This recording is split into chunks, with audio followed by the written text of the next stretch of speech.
गया उसमें बताया,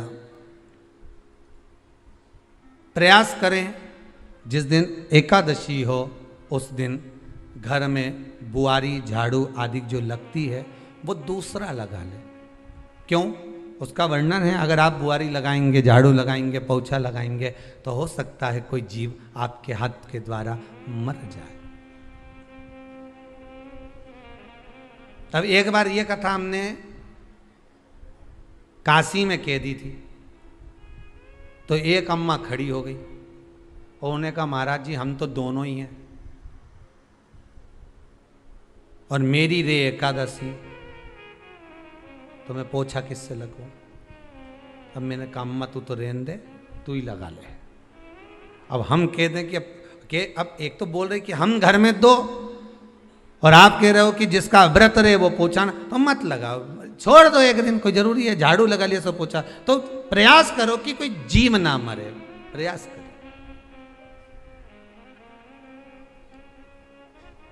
किसी जीव की हत्या ना हो। जैसे चतुर्थी का व्रत करने वाली जो माताएं होती हैं, जो चतुर्थी का व्रत करती हैं, आज भी चतुर्थी मान्य हो रही होगी, तो चतुर्थी का जो व्रत करने वाली होती हैं, जो चतुर्थी का पूजन करने वाली होती हैं, उनके भीतर का एक भाव होता है कि जैसे ही शाम का समय आए चंद्रदेव का पूजन करें, चंद्र जब प्रकट हो जाए, कलश भर लिया, उसके नीचे आखा दाना रख दिया, चावल गेहूं जो भी आप रखते हो पूजन के लिए, ऊपर पात्र आदि रख दिया जलाशय, फिर अपन ने घी का दिया लगाकर पूजन भी कर ली। तो जो चतुर्थी का पूजन करने वाली होती हैं, जो चतुर्थी का नियम व्रत धारण करने वाली होती हैं, बड़ी बड़ी चतुर्थियां करती हैं या उसका नियम धारण करती हैं, तो चतुर्थी का जो पूजन करती हैं वो किस चीज के लिए होता है? केवल संतान, पुत्र, परिवार, हमारा कुटुंब, हम जिस कुल में हैं, हमारा कुल वैभव की ओर बढ़े, संपदा की ओर बढ़े और उसकी आयु बढ़े,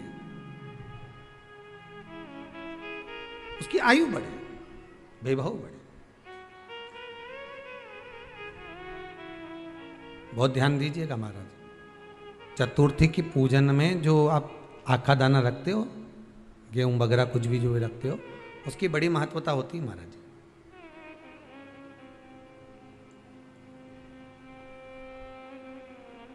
यहां तक कहा गया है, चतुर्थी की कथा तो आप लोग पढ़ते होंगे, जो लोग पढ़ते हैं उनको मालूम होगा, चतुर्थी की कथा में लिखा है,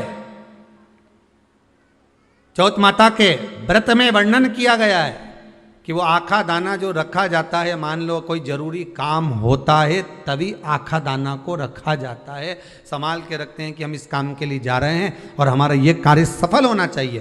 तो जिसने चतुर्थी का व्रत करा है, जिसने चंद्रदेव का पूजन करा, चतुर्थी का व्रत करा, वो गणेश जी से विनती करके वहां से 2-4 आखा दाना उठा ले, और जो व्यक्ति का काम अटक रहा है अपने ही घर का, पर दूसरे कुल को नहीं देना, अपने ही कुल के अंतर्गत जो काम अटक रहा है उसकी जेब में, उसके पल्लू में उस चीज को रख दिया जाए।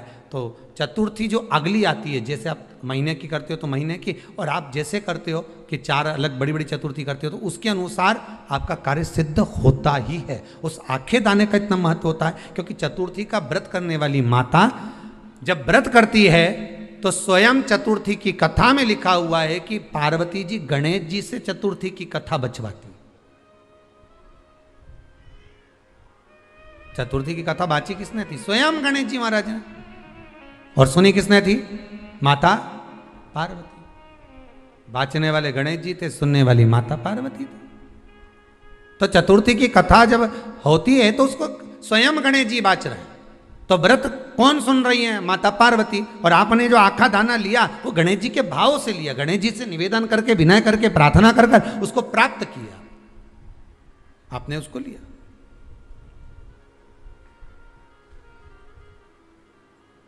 फल प्रदान कर देता है, कार्य की सिद्धता दे।